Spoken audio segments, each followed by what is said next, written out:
శుభ సాయంకాలము, నమస్కారం. సత్యభాష్యానికి మీ అందరికీ స్వాగతం. నేను మీ రాంబాబు చెరు. ఏదన్నా ఒక విషయం మాట్లాడుకోవాలంటే దాని పూర్వాపరాలు, దాని చరిత్ర ఏం చెప్తున్నది, చరిత్రలో దాని ముందు ఉద్ఘోష ఏమున్నది. ఇవాళ మనం ఒక క్రాస్ రోడ్డు నుంచున్నాం బంగ్లాదేశ్లో. హిందువులను ఊచకోతకు వస్తున్నారు. ముస్లిమ్స్ మనం అర్థం చేసుకోవడం తప్పు చేశామా, లేదు ముస్లిమ్సే కొత్తగా రూపం దాల్చారా అనేది కనుక చూడాలంటే, ఈ ముస్లిమ్స్ని బాగా చదివిన వాళ్ళు ఇద్దరు గొప్ప యోధులు. ఒకళ్ళు డాక్టర్ అంబేద్కర్ గారు, ఒకళ్ళు డాక్టర్ యోగేంద్రనాథ్ మండల్ గారు. వీళ్ళిద్దరు కూడా దళిత రైట్స్ కోసం చాలా కష్టపడ్డవాళ్ళు, దళితుల గురించి చాలా కృషి చేసిన వాళ్ళు, దేశం గురించి పనిచేసిన వాళ్ళు. వాళ్ళ గురించి కాస్త సూక్ష్మంగా ఈ వీడియో చూడండి. చూసిన తర్వాత మనం మాట్లాడుకుందాం. ఎడం వైపు ఉన్న ఆయన డాక్టర్ బాబాసాహెబ్ అంబేద్కర్, కుడివైపు ఉన్న ఆయన జోగేంద్రనాథ్ మండల్. ఈ యోగేంద్రనాథ్ మండల్ ఈస్ట్ బెంగాల్ అంటే అప్పట్లో ఇప్పుడున్న బంగ్లాదేశ్ నుంచి వచ్చినవాడు. ఈయన దళితుల పట్ల, దళితుల అభ్యున్నతి పట్ల చాలా కృషి చేశాడు. అలాగే అంబేద్కర్ గారు భారతదేశాన్ని నమ్ముకుని భారతదేశంలో ఉన్న దళితుల పట్ల చాలా గొప్ప ఉద్యమాన్ని ఒకటి నడిపాడు. ఈయన యోగేంద్రనాథ్ మండల్ గారు పాకిస్తాన్ ఏర్పాటులో ఆయన వంతు కూడా చాలా గట్టి కృషి చేశాడు. ఇక్కడ ఉంటే దళితులు పెద్ద వర్ణం వాళ్ళ చేతుల్లో బాధపడతారు, ఉండిపోతారు అనుకుంటూ వాళ్ళందరినీ కూడా పాకిస్తాన్ వైపు తను నడిపించాడు. అప్పట్లో ఈస్ట్ బెంగాల్లో 28% హిందూ పాపులేషన్లో మీకు తెలిసినట్టుగా దళితులు 50% ఉన్నారు అక్కడ. కానీ ఫస్ట్ విడత ఊచకోతల్లో వాళ్ళు టార్గెట్ చేసింది దళితులను అనే విషయం అర్థం చేసుకుని ఈయన రిజైన్ చేశాడు as the first law minister and the labour minister of Pakistan. ఇదే అంబేద్కర్ గారు ఇండియాలో ఉంటూ ముస్లిమ్స్ని బాగా దగ్గరగా చదివి అప్పుడే పాకిస్తాన్ మీద పుస్తకం రాసిన వాడయ్యి ఒక చిన్న క్లుప్తంగా ఇది రాశాడు.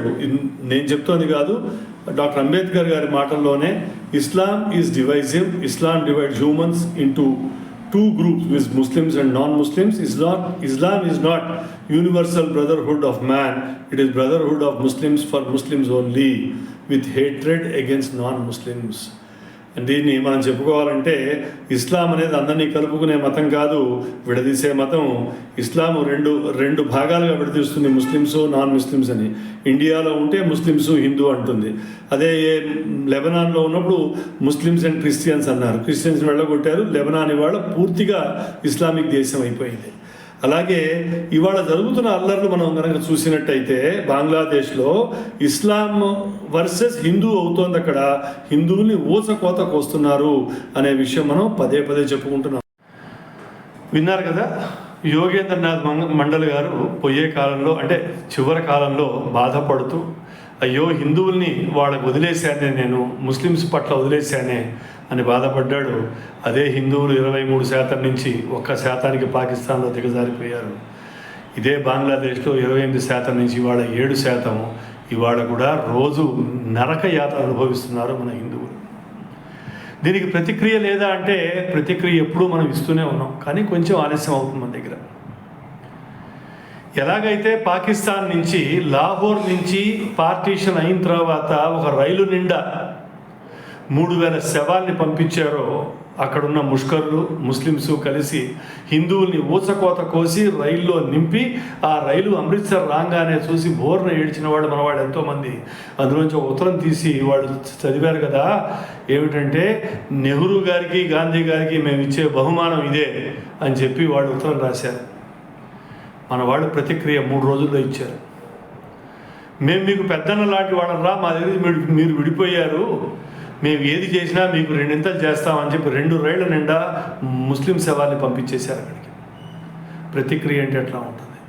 అప్పటికి కానీ వాళ్ళకి తెలియలేదు, ఇక్కడ మనం వీళ్ళని హింసిస్తే వాళ్ళు మన వాళ్ళని హింసిస్తారు అని చెప్పి అప్పుడు హిందూ ముస్లిం కొట్లాట్లు అక్కడ కొంచెం తగ్గిన మాట వాస్తవం.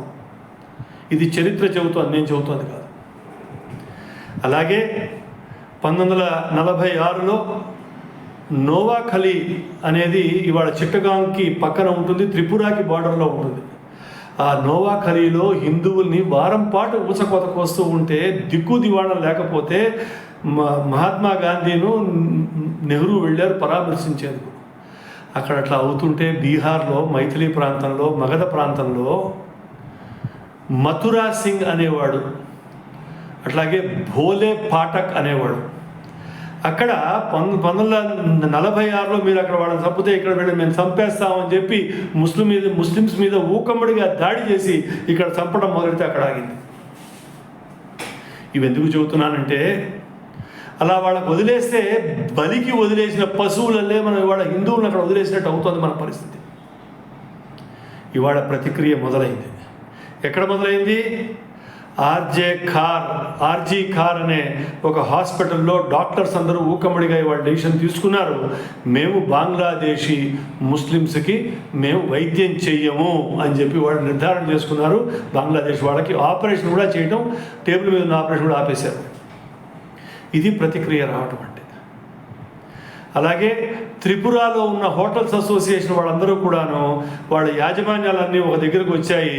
బంగ్లాదేశ్ పర్యాటకులు కానీ బంగ్లాదేశ్ సిటిజన్స్ కానీ మా హోటల్స్లో ఎటువంటి సౌకర్యం ఇవ్వబడదు, వాళ్ళకి ఎటువంటి సేవ మేము చేయదలుచుకోవట్లేదు, Bangladeshis are not welcome into Tripura అని చెప్పి వాళ్ళు రాశారు.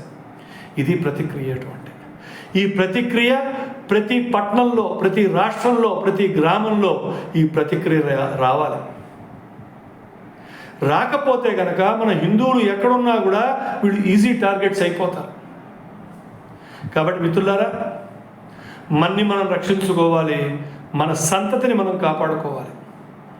56 ఇస్లాం దేశాలు ఉన్నాయి, 64 పైచిలుకు క్రిస్టియానిటీ దేశాలు ఉన్నాయి.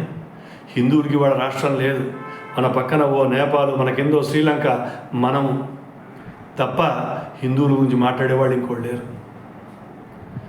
జాగ్రత్తగా ఉండండి. ప్రతిక్రియ అనేది ప్రతిసారి కొట్లాడని అవసరం లేదు, బహిష్కారంతో కూడా మొదలవుతుంది.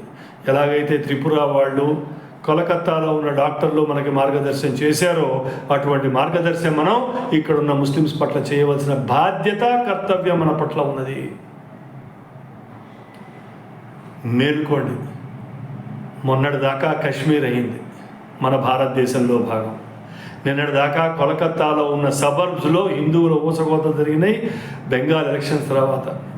ఇవాళ బంగ్లాదేశ్లో గవర్నమెంట్ మారిందనే ఒక నెపంతో ముస్లిం ఆతతాయిలు మన మీద పడుతున్నారు. రేపొద్దున హైదరాబాద్లో మన పంచనే ఉండి మనకు కూడా ఇటువంటి దుర్గతి పట్టే అవకాశం ఉన్నది. గవర్నమెంట్ మేలుకోవట్లేదు. వాళ్ళు చేయాల్సిన పని వాళ్ళు చేస్తారు, వాళ్ళ మీదకి ఒత్తిడి తేవాల్సిన బాధ్యత మాత్రం మన మీద ఉన్నది. సత్యభాషని మొదటిసారి వింటున్నట్టయితే దయచేసి సత్యభాషని సబ్స్క్రైబ్ చేయండి, ఈ వీడియోని లైక్ చేయండి, షేర్ చేయండి. మీ మిత్రులందరికీ మీకు అర్థమైంది వాళ్ళకి చెప్పండి, ఈ వీడియో చూడమని ప్రోత్సహించండి. వచ్చే శీర్షిక వరకు ఉంటాను మరి. రాంబాబు చెరువు, హైదరాబాద్.